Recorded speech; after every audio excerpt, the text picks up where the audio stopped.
We get black female President Barbie because this is, of course, the greatest of all possible worlds. So Kamala Harris, the Barbie version, is the president of the United States. When I saw him try to make a link between Black Barbie and the United States presidential election, I was just like, this is some Illuminati shit. This is the Ben Illuminati. This is just some. Did you know that the liberals have an agenda? And you know what happens when you spell liberal? You use an L. You know what happens when you put two L's together? Illuminati happens. Hello everybody, welcome to my channel, Delulu Land, a place where I, Uhari, deconstruct illusions. Today I'm quite excited. I'm going to be doing something new. I'm going to be reviewing Ben Shapiro's review of the Barbie movie. Let's just get into it, shall we? To start this video out in a nice way, I will first start with the point where I actually agree with something that he said. And this was just a delicious moment. I do have something in common with Ben Shapiro, and it is that I, much like him, am not a feminist. I, unlike him, used to be a feminist. I used to be a very, very militant feminist. I was the type of feminist that was basically just a bigot. And that's the kind of feminism that I think is explored in this movie. However, I think another point of contention that I had with feminism was that to a certain degree, I started to see the misrepresentation of fact in the real world. I think that women are facing enough issues that we can acknowledge the wins that we've gotten without wearing down old talking points. And I think what comes to my mind with this is the feminist talking point that women make less than men for the same jobs. While it is true that women on a whole make less money than men, this is not because men are paid more than women. This is just because women have less access to high paying jobs. But I think that it's important to acknowledge that we have made strides, that women are able to hold more powerful positions. I think feminism would benefit from an acknowledgement of these strides as opposed to continuously pushing an old talking point. I bring this up because I feel like this is an example of a point that he was making and that the movie was making. So there is this scene where Ken goes into the real world with Barbie, and he is walking around and he's starting to feel himself because he sees that in the real world men have more power. In Barbie land, Kens have no power. The movie did sort of make an ass out of itself in one plot point, and that is basically the Mattel board. Mattel being the company that makes the Barbies. When you check out who all is on the board in the movie, the entire boardroom of Mattel is full of men, and that is not representative of the Mattel board right now in 2023. He goes to Mattel, and all the members of the board are men. By the way, I'd like to see a corporate breakdown of the Mattel board. I'll bet I can find it. Like the CEO of Mattel for 30 years was a woman, so there's that. They pretend that like Mattel is all run by men. So I just now I want to know who's on the board. Okay, Chairman CEO is a dude. The board includes 1, 2, 3, 4, 5. It includes 5 women. So it's 6 men and 5 women. Ben looks it up and you see that there are 5 women there. So that to me was hilarious. I was like, he got him. He got y'all niggas. You know, this is a misrepresentation. If I didn't watch his review, I wouldn't have fact checked whether or not this was a point that was necessary to make. And upon fact checking it, there are women involved. There aren't as many women as men, but if the grievance is there are no women, 5 is way more than none. So I gotta give it to him. He was right about that. That's one of the sentiments I share about feminism. Don't keep saying the things that first and second wave feminists were saying, because we're in a far different position today. However, Ben then contradicts himself while saying it, because he talks about how the movie's full of women, it was co-written by women, Margot Robbie, and he's like, aside from Ryan Gosling, pretty much no men in the movie. In fact, the entire cast, aside from basically Ryan Gosling, is women.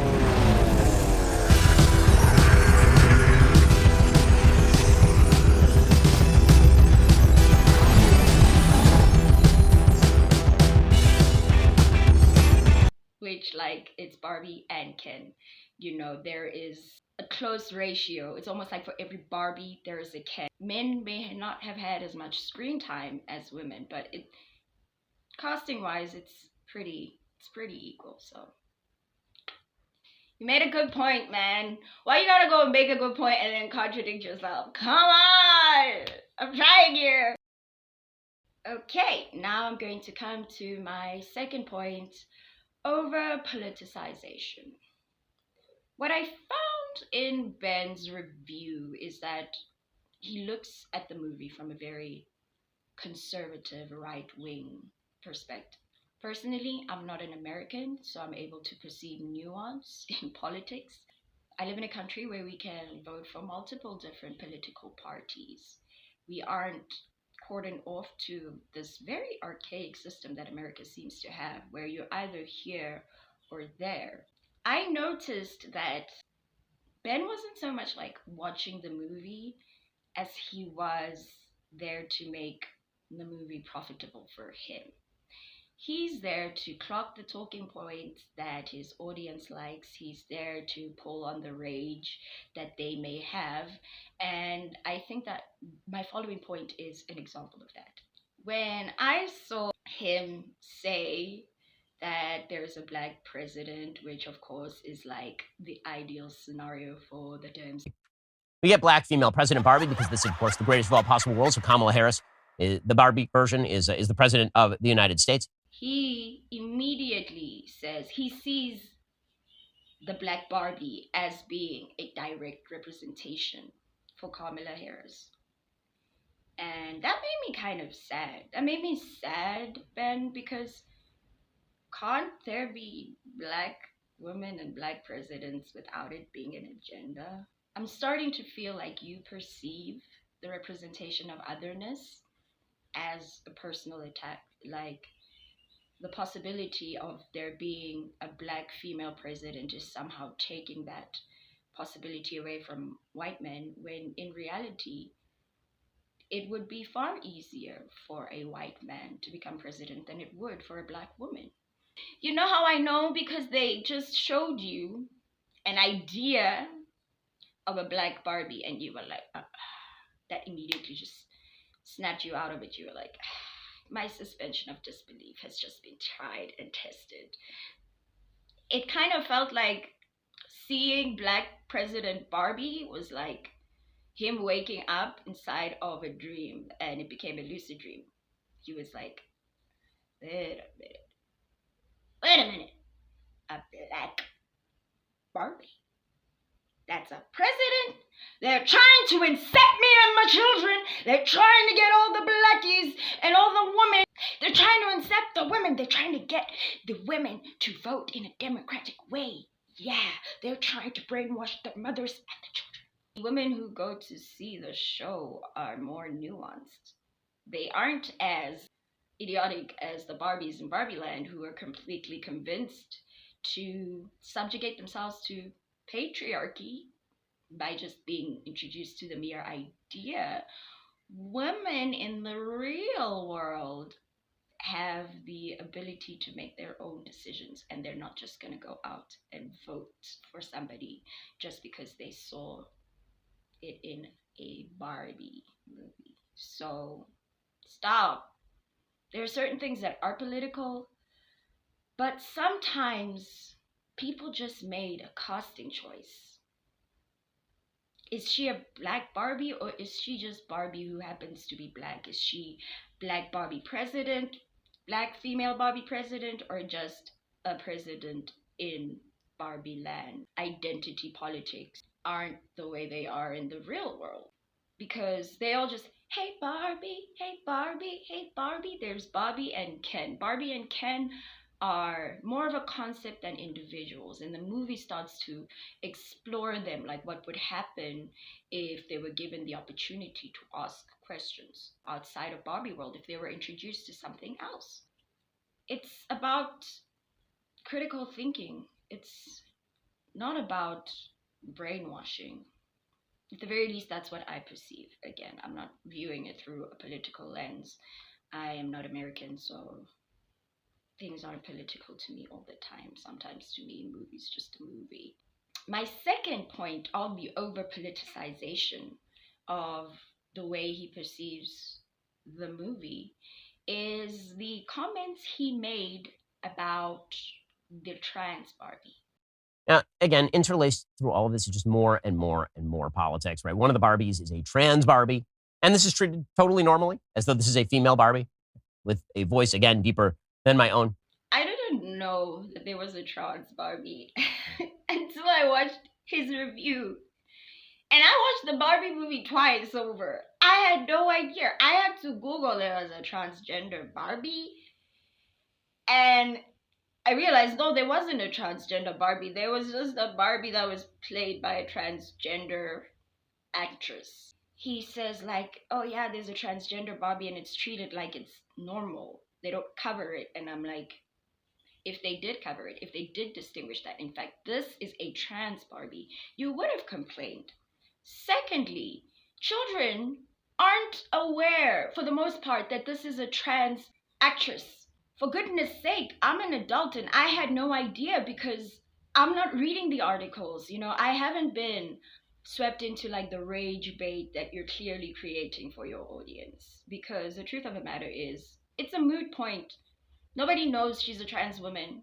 And also, if you want to go into that, Barbies and Kens don't have sexual organs.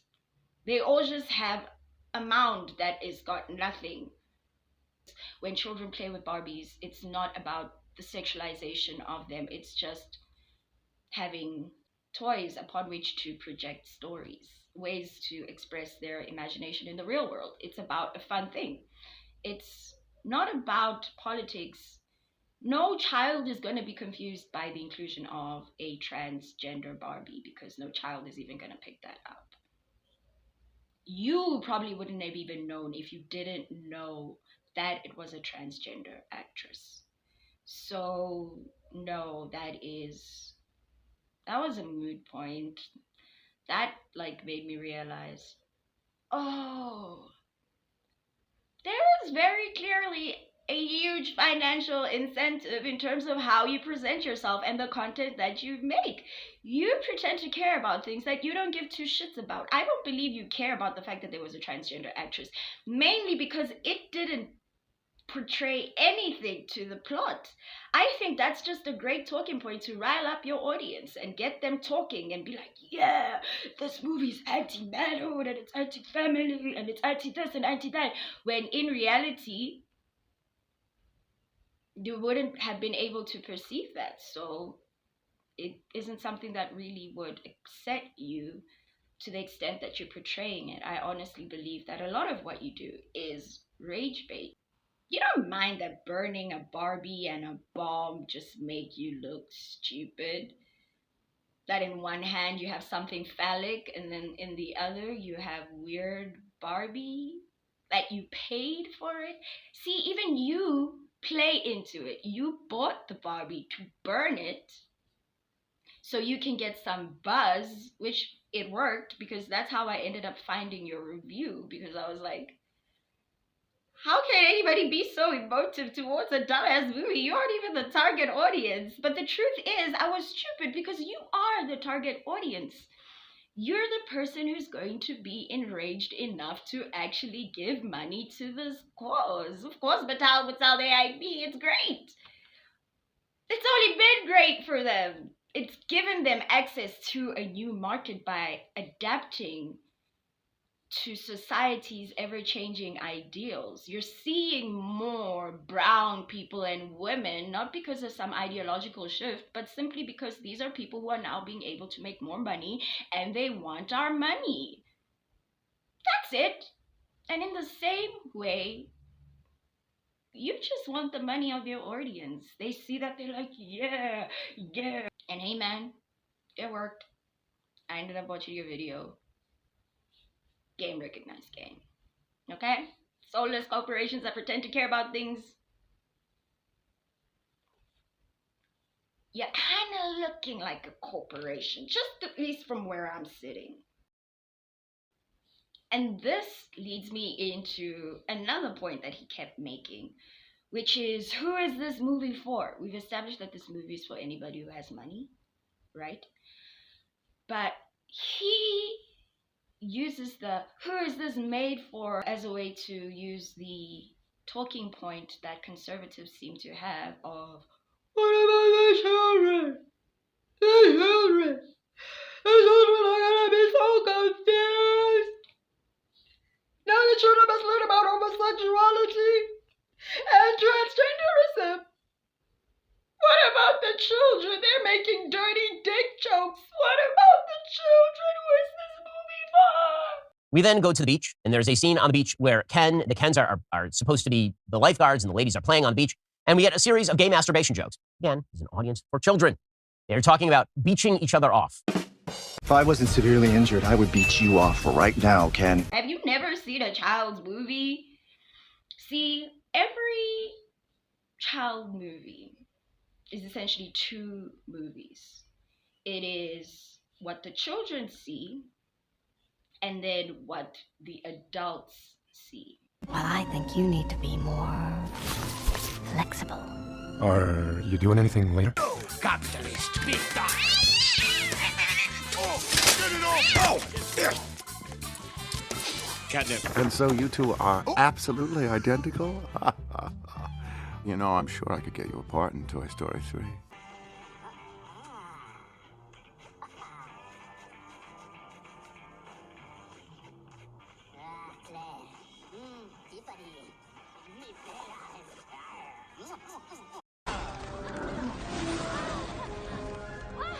Hang on. We like to go fast. I like fast. No one takes my wife's mouth, except me. I saw a really hairy guy. He looked like a bear. What's his favorite food? Sandwiches. Best friend's name? Probably John. Eye color. Dreamy. Foot size? Foot size doesn't matter. You said that you predicted that it wouldn't do well after the first week, but it did. It had a lot of repeat business, and that's because it's easier for children to convince their parents to allow them to see a movie again if the parents kind of enjoyed it themselves. If it's real trash, then they just won't let it. They'll tell the child, come on, we went. But if there's a way for the movie to capture both the adult and the child, makes billions upon millions. You also talked about how Barbie has this existential angst, and it is this exploration of herself on an existential level. And you were like, who is this movie for? There is a great movie called Inside Out that explores the conscious and subconscious mind, how they work together, especially when it comes to the regulation of emotions. It particularly works on putting contextualization on sadness and depression. It is one of the deepest movies ever made when it comes to the concept of emotional regulation and contextualization of the difficult parts of life, the parts of life that hurt. Check it out. It's a movie that looks great for children, but content-wise is so great for adults. That's how children's movies are. They're never just one movie. So there, Ben, to answer your question, who is this movie for? It is for anybody who has money. Now we come to our final point, and that is Ben's assertion that the movie is about the matriarchy and how great the matriarchy is. The point of the film is that the matriarchy is amazing. Women are amazing at everything.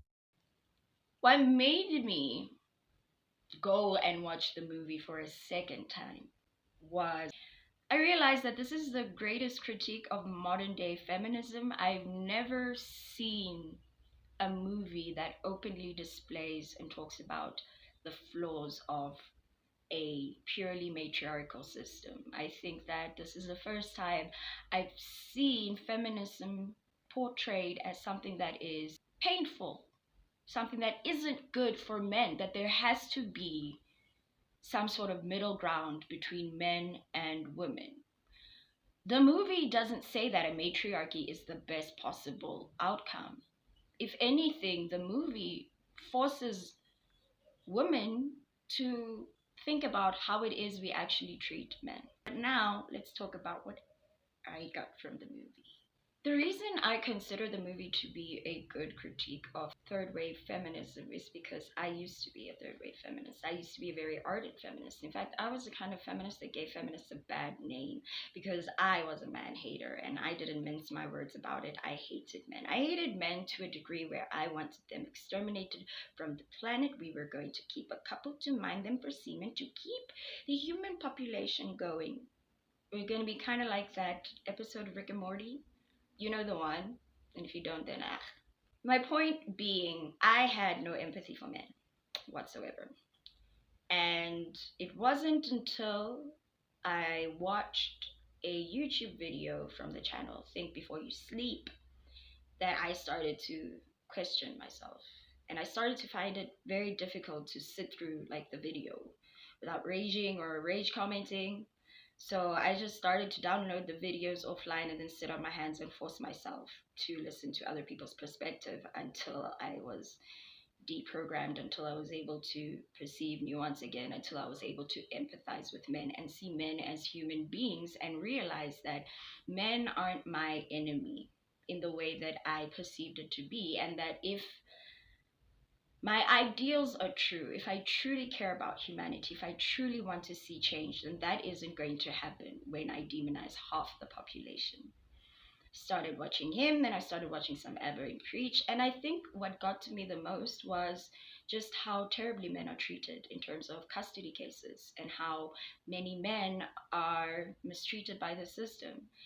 And that got to me, and I was like, that's something that is valid. I love my father very much, and I used to say kill all men except for my dad. And again, I had to confront that cognitive dissonance to say you can't say all men are trash but love your father.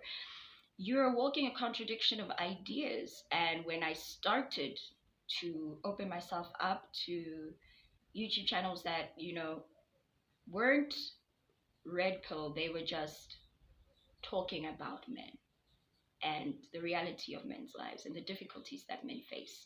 And because I was able to sit down, because I wasn't in a room with them and I wasn't given the opportunity to retort and reply to anything they said, I was able to sit down and just listen. And at first it was hard. It was like, then I realized that there was something deeply wrong with me if I couldn't just listen to an opinion that was contrary to mine. So I did that, and I started watching male YouTubers, and I gained a lot of compassion and empathy for men. I realized that men weren't the enemy, that patriarchy isn't what it's cracked up to be, and that men themselves are a huge victim of that very system. That we need each other to save each other from the things that are presenting us as enemies to one another, when really working together is what could liberate all of us. And so the more I started listening to men, the less of a woman I became. I stopped defining myself solely by my womanhood.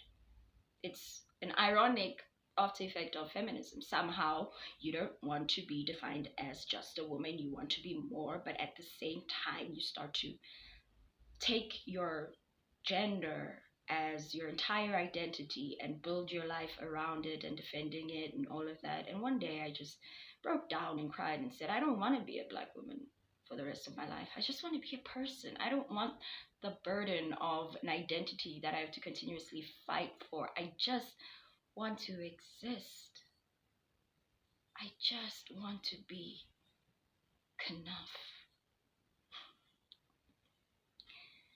So because of that experience, I think what I perceived from the movie is different from what Ben perceived, which again, isn't that amazing? The fact that we can all have different opinions based on our life experiences. Man, sometimes life is really cool.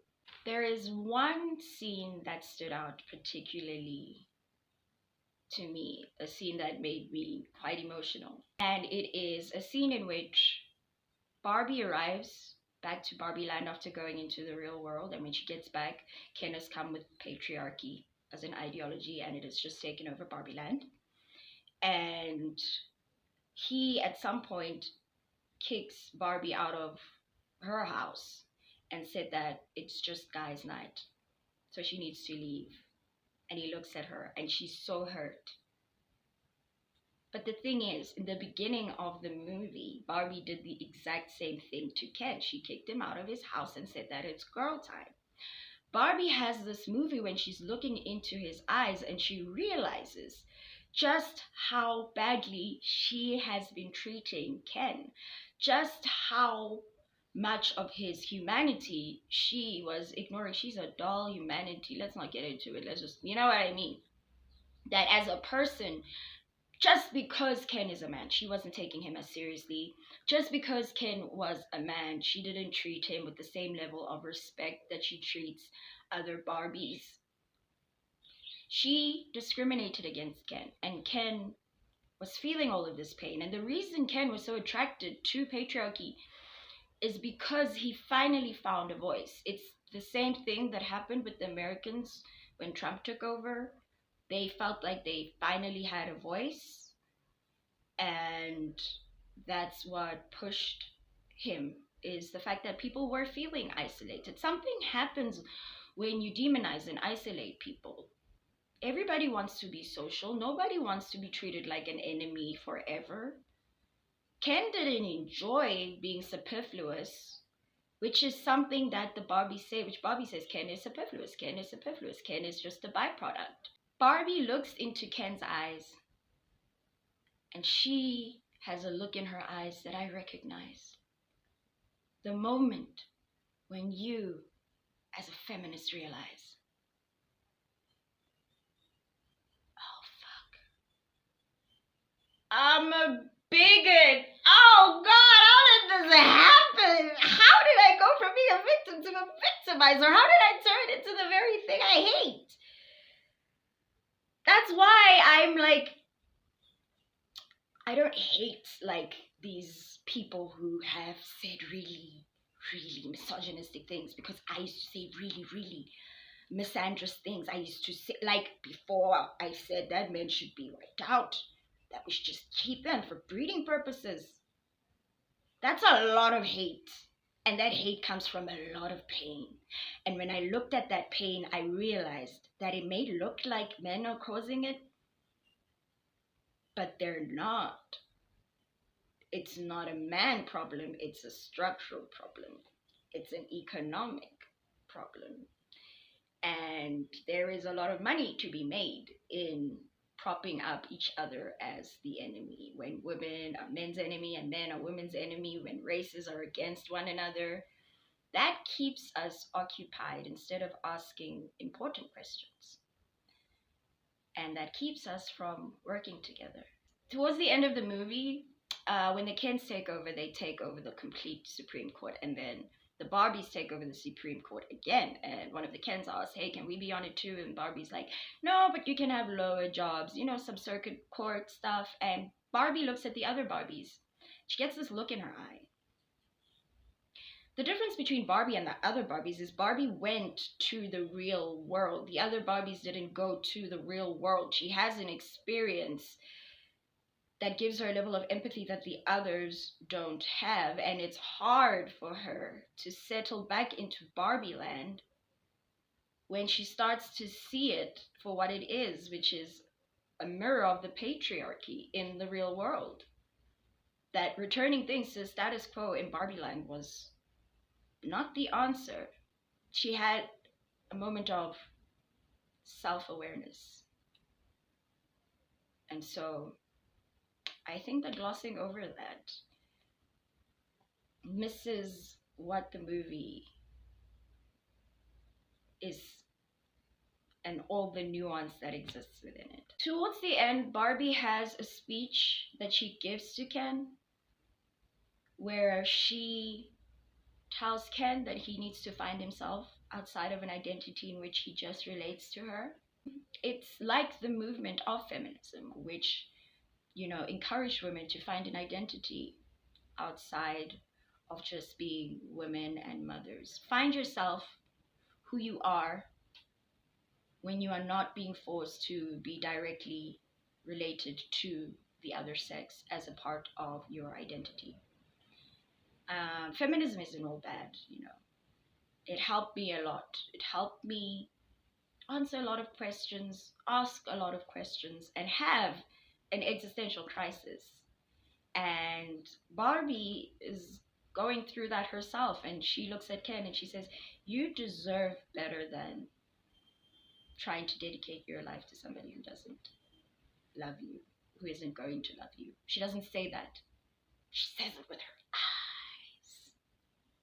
Barbie acknowledges that she owes Ken an apology.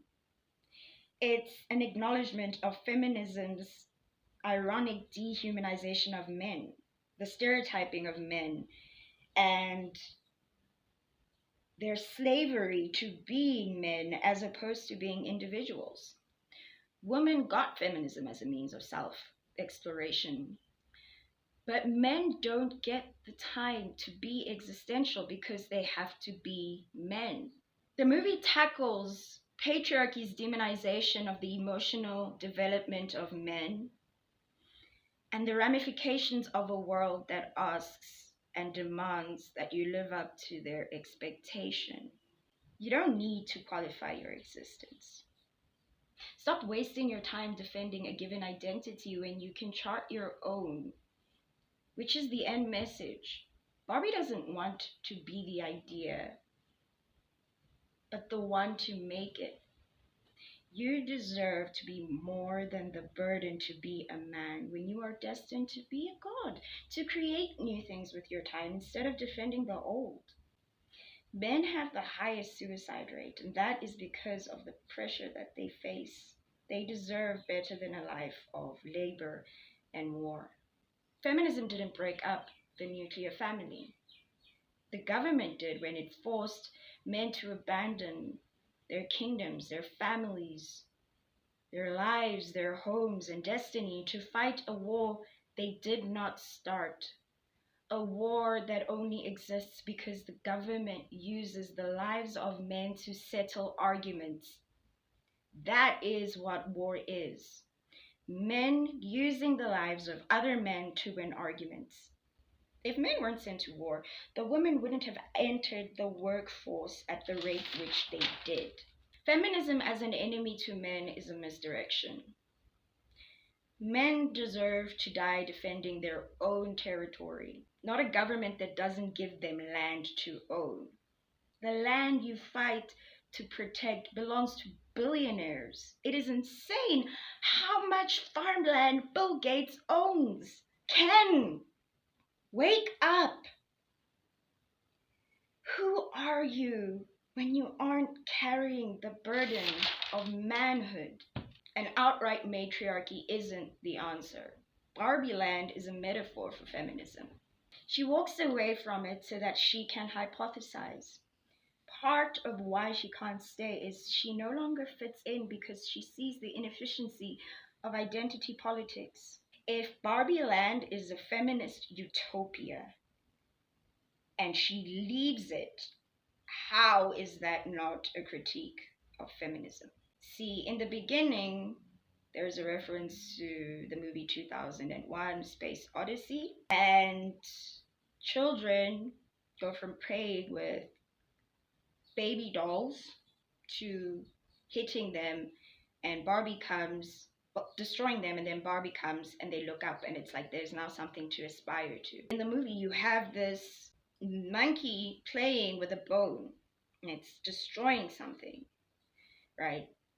And its destruction of this links the two, and it starts to use the bone as a tool, as opposed to just something that it's keeping itself busy with. The monolith arrives, and one of the apes goes to look at it and touches it, and this leads the others to do the same, and they start to look up. This is representative of humanity's evolution, our coming into consciousness.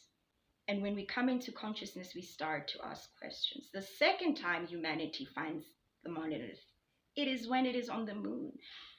That means that humanity moved from a life based on survival to exploration. You don't get to the moon when all you do is try to survive. And in the same way, the kids weren't just linked to survival through learning how to be mothers. Barbie comes and they can be aspirational. The message is that both Ken and Barbie, men and women, must ascend their survival-based instincts and enter into philosophical exploration. Who is Ken without Barbie? Who are men without having to be defined by their relation to women? We all see what we all see. And that's what I saw. And it was beautiful. I saw it twice for a reason. Did I pay to see it?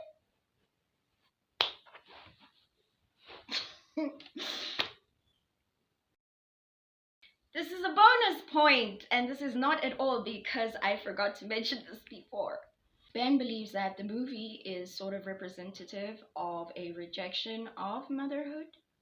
So he says that the movie hates mother dolls, but then it criticizes a pregnant doll that exists in the movie Midge, which is like in the movie a discontinued doll. It starts off with the idea that mommy dolls are bad and insufficient. But then they criticize Mattel for discontinuing a mommy doll named Midge. Right? Midge is the pregnant doll and it was discontinued. They're like, that's bad. But hold on, you just said that dolls about motherhood are bad. The joke is that a pregnant doll makes no sense. Barbie and Ken have no genitals. When you have a pregnant doll, you have a bunch of questions that children are going to be asking. Midge is a weird doll. She doesn't belong in Barbie land. She's never gonna give birth again. There being a transgender Barbie, not confusing. A pregnant Barbie, that's confusing, and that is why Midge was discontinued. So, yes, that is my review of Ben Shapiro's review of the Barbie movie, including my review of the Barbie movie. I had so much fun filming this one. Thank you so much for the support that I've been receiving. I've been getting more views and people are starting to subscribe, and it truly means so much to me that people are actually listening to me and listening to my opinions. So thank you so very much. If you made it to the very end, please like the video if you liked it. Dislike it if you disliked it. Both help. Comment if you want to talk about it. And yeah, please subscribe if you fuck with me. And that is pretty much it. Oh shoot, and I always forget to say this. I have my email on my about page, so if you want to talk to me, email me, because I do not have any social medias because fuck Meta and Reddit can suck my dick.